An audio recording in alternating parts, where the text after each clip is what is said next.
Hi everyone, I'm Todd Nauck. Welcome to my YouTube channel. So today we're going to do another post-it note sketch. This time I'm going to draw Dark Phoenix from X-Men. And while I do that, I'll answer some more of your questions. So let's do another post-it note Q&A. All right, let's get this Q&A started with some questions here. Over on Instagram, The Art of Mick Caves posted, how long did it take you to become a professional, to make money doing what you love? Let's see. Well, I developed a love of drawing at a very early age. I always loved drawing and started collecting comics around age 13 and realized I wanted to be a comic book artist, a professional comic book artist at age 14 to work for Marvel Comics and DC Comics. And I didn't get my first paid published work until I was 21. And then I got hired to work full time when I was 22. Almost about to turn 23. So it took me about anywhere between 7 to 8 years before I got to do paid published work as a full-time living as a professional comic book artist. Okay, continuing on Instagram, Michael Nicosia 1998 posted, who is one character you'd love to work on but haven't had a chance to yet? That's a pretty easy question. I think Booster Gold would be a lot of fun. He's one of my favorite characters over at DC, and I haven't gotten to do a story starring Booster Gold or his best buddy Blue Beetle, so that would be a book I would really have a lot of fun doing. So that I think over at DC, Booster Gold / Blue Beetle. At Marvel, I've drawn just about everybody, whether it be a story or a cover, so it's kind of challenging to answer that question. But I'd probably say I'd want to do more X-Men work because I love the X-Men so much. All right, let's see. This question comes from Big Mike Lewis 1. Do you ever feel like you hate the way you draw? I do a lot of the time.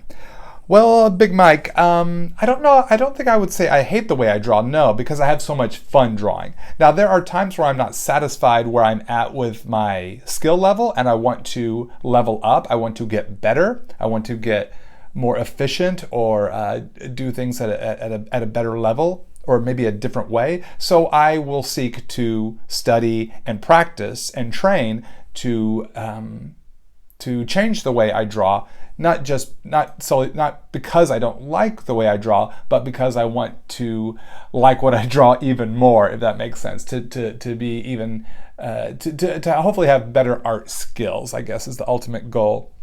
Is to always try to level up as much as I can, wherever I can, or try new things like when I started doing watercolor again several years ago, or starting to try digital drawing, which I started 2 years ago.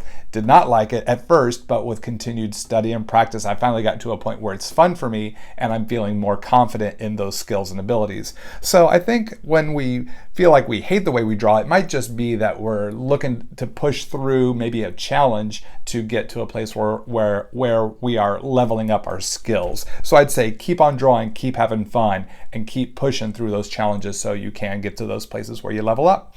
Don't stop drawing is the main thing. Don't stop drawing, and try to find the fun in whatever challenge you're experiencing so that it doesn't stop you from the enjoyment of creating and drawing.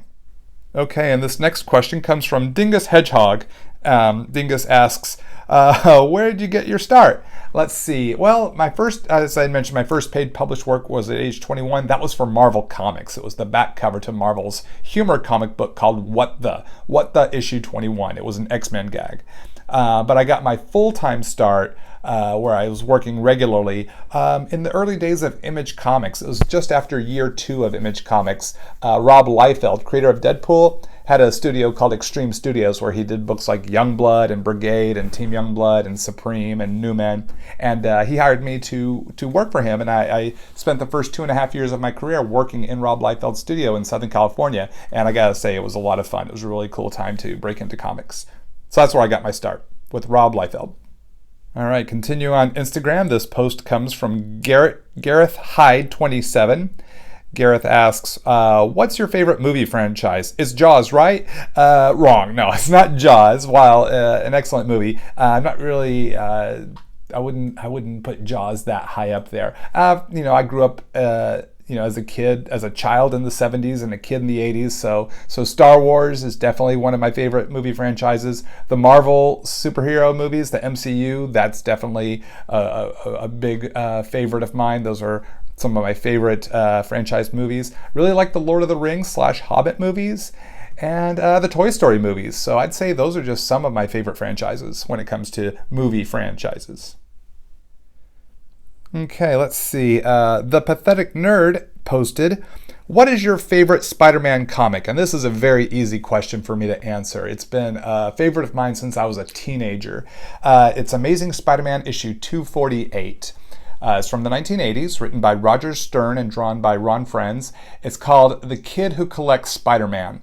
And I found in sharing this that a lot of fellow comic book pros really, this is one of their top 3 or top 5 favorite Spider-Man stories. It's a really powerful story.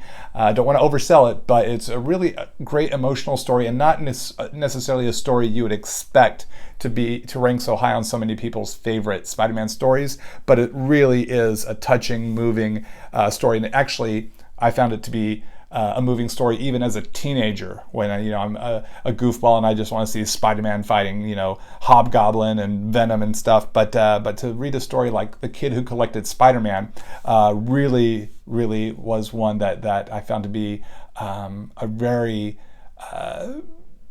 special story. It was a very emotional story and really made me think. So I highly recommend Amazing Spider-Man issue 248, The Kid Who Collected Spider-Man. All right, we got this question here from Swill the Thrill Art over on Instagram. Is there one character you would like to see have a movie? Who would it be and why?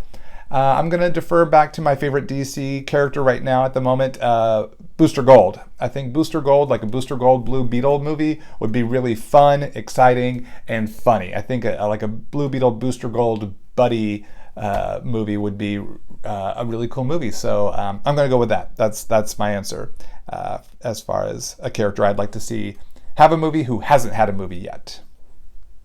Okay, we're starting to get some questions on YouTube, just a couple so far. Most of them are coming from Instagram, but I got a question or two from YouTube comments. So let's go with this one from Matthew Gresham.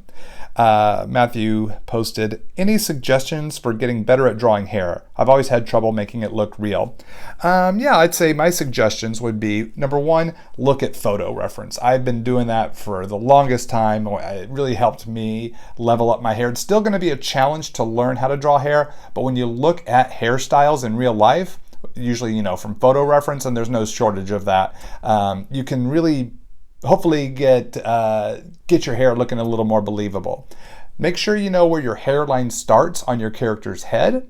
As you've seen here with me working here on Dark Phoenix, when I roughed in the oval shape of her head, I drew in a hairline before I started drawing in the strands of hair. So you want to figure out your hairline, and generally the hairline starts halfway from the top of the head to the eye line.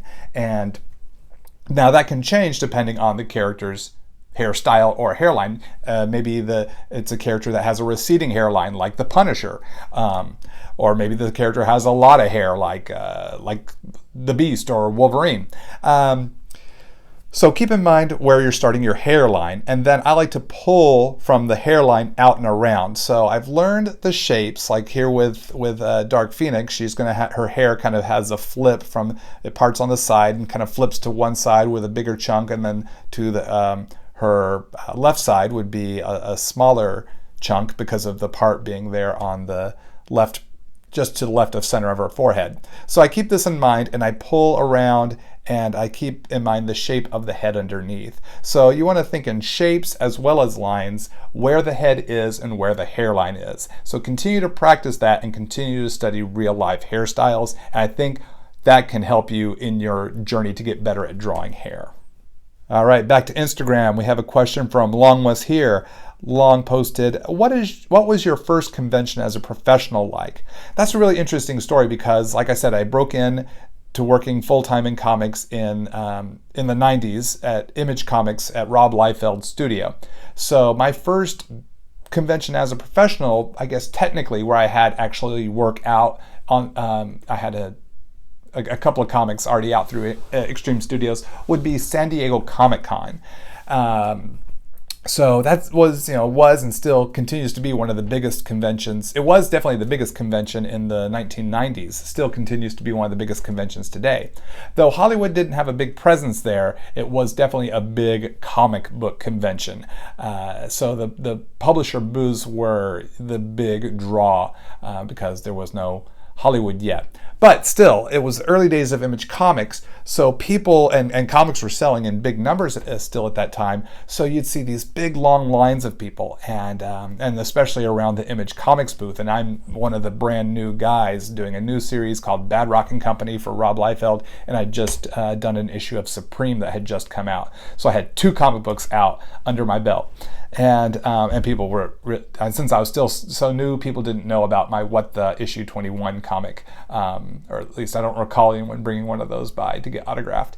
But it was pretty exciting. It was pretty overwhelming to be a brand new artist, comic book artist, still pretty green, still, the new kid on the block, and you're at the biggest con in the U.S. in the country, and you're there with Rob Liefeld at his Extreme Studios booth as part of the Image Comics booth. It was really exciting, really overwhelming, and definitely a lot of fun to ride that wave of the hype that was all around the newness of Image Comics. Definitely honored to be able to start my career that way.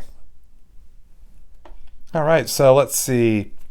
Got a question here on Instagram from KalabB8. And Kalab posted, what was the first thing you focused on when you first pursued drawing? Now, I pursued drawing at a very, very young age. It was just something I had a real affinity for and passion for, even more so. And so the first things I liked to draw were my favorite characters that I would see on TV. And around age 4 and 5, I was learning how to draw Bert and Ernie from Sesame Street, which then quickly moved to my favorite Looney Tunes characters like Bugs Bunny, or comic strip characters like Snoopy and then Garfield. So that's kind of where I got my start in elementary school, those type of cartoon and comic strip characters. And the focus was just to have fun. I just wanted to create drawings. And then by late elementary school, I was drawing Star Wars scenes and Battlestar Galactica scenes. And so that was just it. My focus was having fun. And I try to keep that focus here even today as a professional, is to have fun, because when we're having fun, there's a spark, I think, that can translate into our work, even though we're still might still be developing our skills to be more professional or to level up in some way. But having that fun keeps me motivated to keep on drawing. So that's the way it's been pretty much my whole life. So that's what I focused on, was having fun and drawing things that I found to be enjoyable. Now, sometimes we don't always get to draw the things that we find to be enjoyable, especially if you want to be a comic book artist. You have to learn how to draw things that you might not want to draw as much, whether it be animals or vehicles or buildings. These are things that we still have to tackle and make sure we can look as cool as the superheroes that we draw. You can draw a cool picture of Spider-Man or Batman, but if the city that they're, the building that they're standing on or swinging past looks just like a random rectangle, then our character isn't living in a believable environment. So the first thing I focused on, having fun, because that's just kind of what you do when you're a little kid, and trying to keep that fun going today is a continued goal of mine. All right, let's see. This Bear Draw posted, what advice can you give on building a portfolio?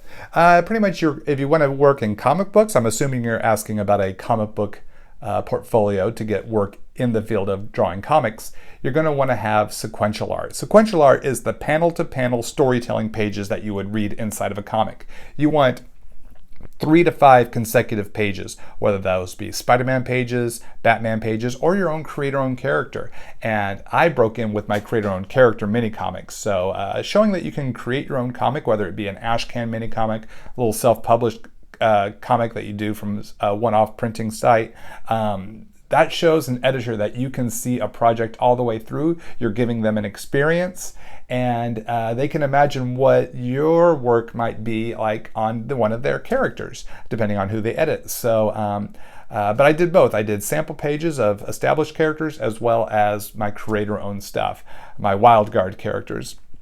So, yeah, that's the main thing. Show that you can tell a story.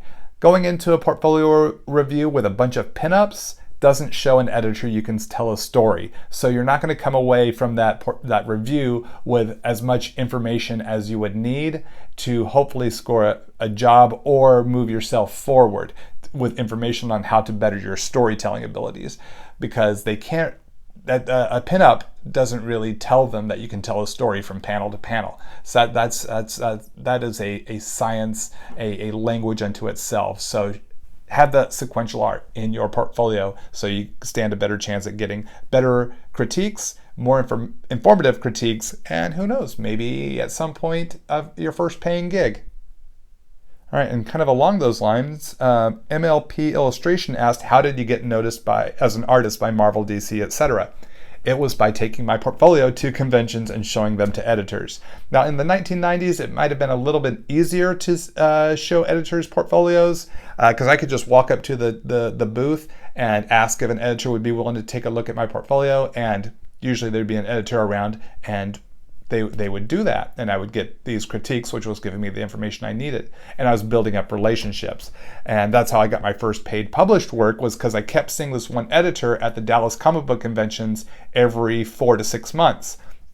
So by the third, fourth, fifth time I saw this editor, she was like, she had seen a growth in my work.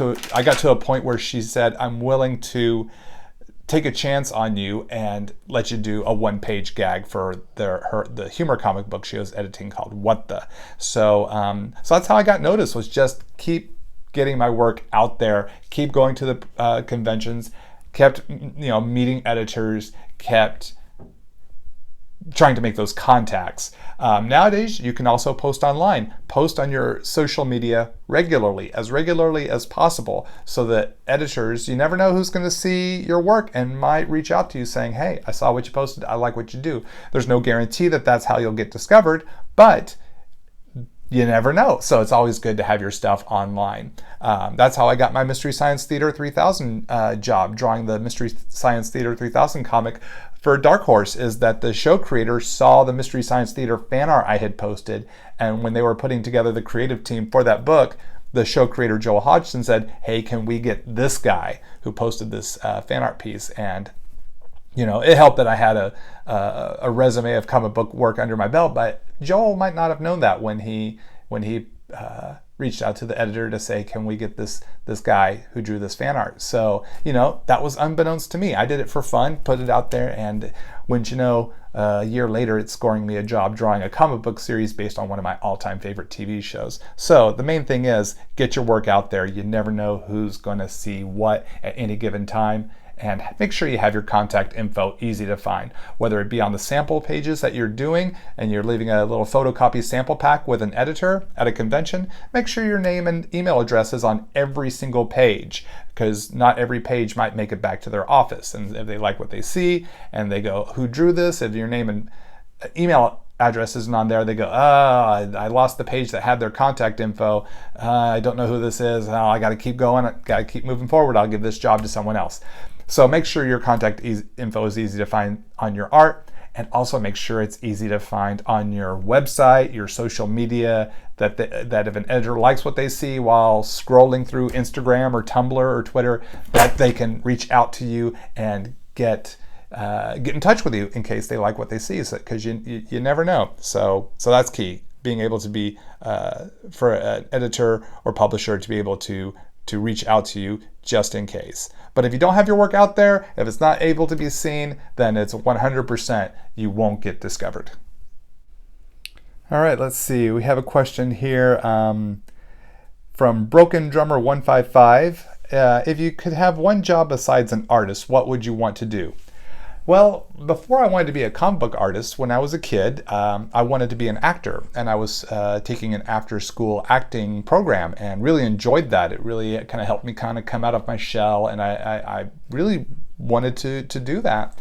And but once I realized I wanted to be a comic book artist, maybe a year and a half later, 2 years later, I kind of put acting to the side and slowly pursued drawing comics. I knew where my passion was and exactly what I wanted to do. So I did continue to act in plays and stuff like in high school, but didn't really pursue acting as a career. But if I wasn't an artist, who knows? Maybe I would have continued to pursue acting as a career, and but had been an actor or something else along those lines. I've joked on some of my live streams, especially on Instagram, when I get a question like this, is that I would want to be a game show host or a Disney Channel sitcom dad, at least at this time in my life. I think being a goofy Disney Channel sitcom dad would be 4 years of fun work. So that might be what I would have done if I wasn't a professional comic book artist. Okay, let's see. I have another question here from YouTube from Mason Pack, and Mason asks, is it better to buy a refill or buy a new Copic marker? Mason, I say if you're building up a Copic marker collection, get the refill bottles. The refill bottles are great because they cost maybe $1 or $2 more than a new marker, but you get upwards to 10 refills per bottle. So that's like 10 markers for $7, I guess is what it would come out to being, because if you get 10 refills out of a $7 refill bottle, that equates to 70 cents per marker, instead of spending another $5 to $6 to buy a new marker each time it runs dry. So it makes Copic markers a little cost effective in the long term. It's just a bit of a financial outlay to kind of get that collection built up. But I would definitely say do the refill bottles instead of spending the money to buy a new marker every time it runs dry. Definitely the refill bottles have helped be more cost effective for me.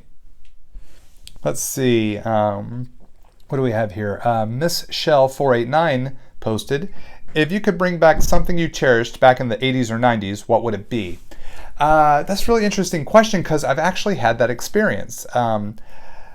As I mentioned before, I'm drawing the Mystery Science Theater 3000 comic book for Dark Horse, and that is one of my all-time favorite shows from the 1990s.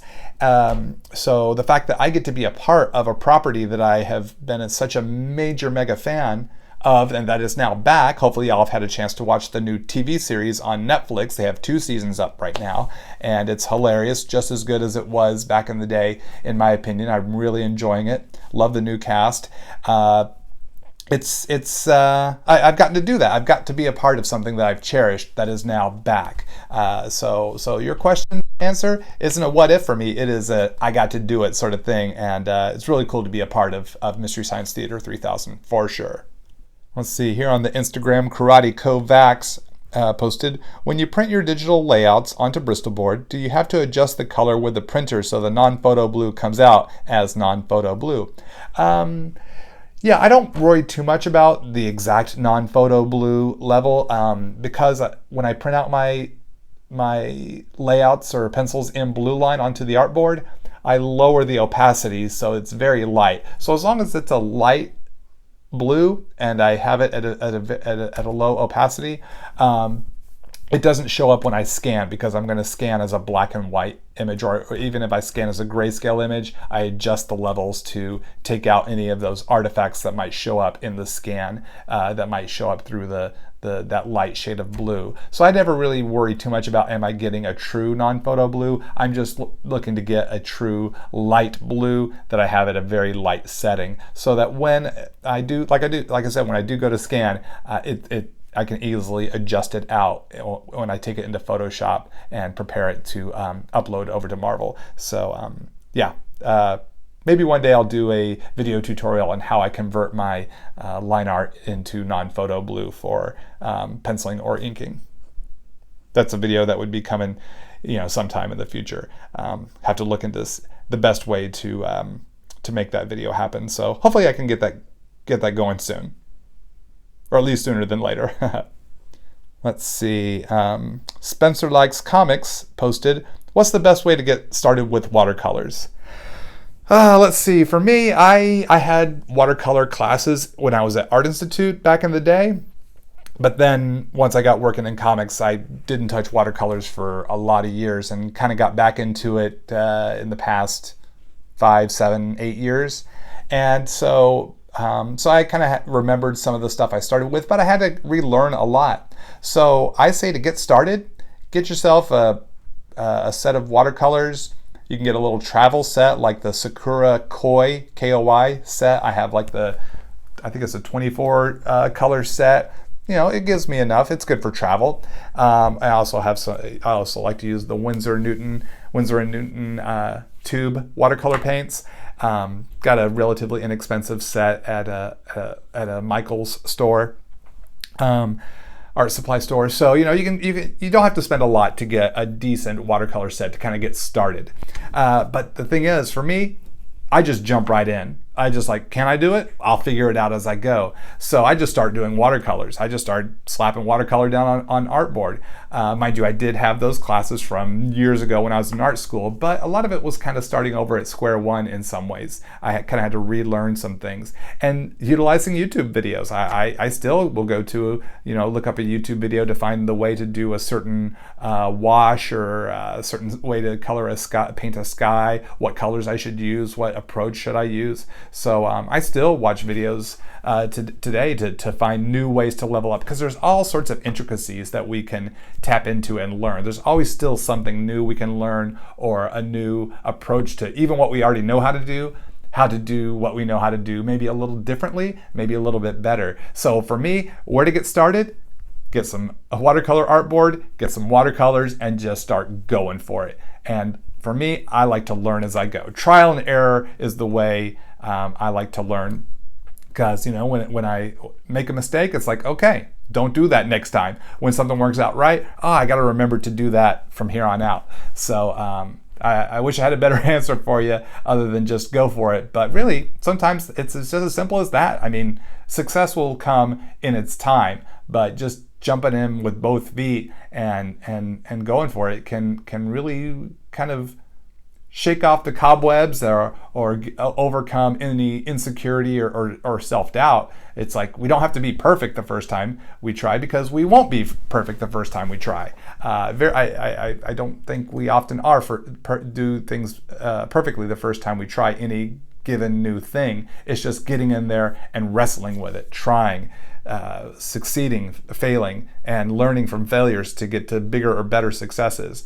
just over time, bit by bit by bit. So that's my best advice on where to start. Just go for it, whether it be watercolor, markers, comic book art, digital art. Just go for it and utilize YouTube. Just as you are here, hopefully learning from me, there are lots of great artists out there posting cool videos to help you learn how to do whatever it is you want to do, even if it's beyond art. Whether you want to learn how to cook or do photography or anything like that, it's amazing, this resource that we have. I do have some YouTube videos here of watercolor, so make sure you check out my watercolor playlist here on my channel, and hopefully some of the tips and tricks I share there will be helpful to you as well. So don't miss out on my YouTube watercolor videos, and hopefully I'll find time to do some more watercolor videos here in the near future. All right, let's see. We have time for one more question here. Ed Nesmith Artist posted here on Instagram, when you use Copic markers to make a color darker, why do you often use gray marker instead of a darker version of that color?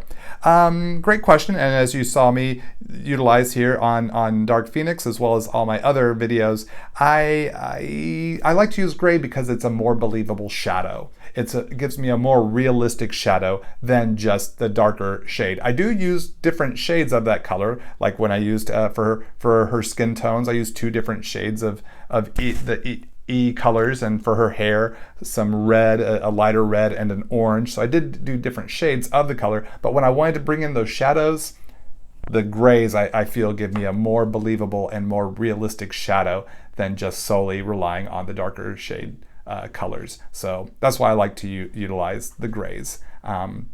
I often like to use the cool grays for my realistic shadows. Sometimes I'll work in some neutral grays, sometimes some warm grays where necessary, and sometimes, like we discussed there, a darker shade of that color family, whether it be reds, blues, whatever. And I discussed this more in some of my other Copic marker videos. So hopefully you had a chance to check those out so you can see why I utilize the grays in certain places and ways to convey those shadows. All right, so we put in the signature and date on there, and this piece is done. So let's flip the camera around and let's sign off. And there we go. Dark Phoenix on a gray Post-it note. Thanks so much for watching, and you can see a shot of this on my social media, especially my Instagram and Twitter at Todd Nauck, on both those accounts. Thanks so much for participating. Thanks so much for submitting questions, everyone, and hopefully you enjoyed this video. If you have a question for a future Post-it note Q&A, feel free to leave a question in the comment section below. Don't forget to subscribe to my channel so that you don't miss out on future videos, and you can also check out more of my videos here and here. Thanks so much for hanging out, and I hope you all have a great day. Keep on drawing, keep having fun.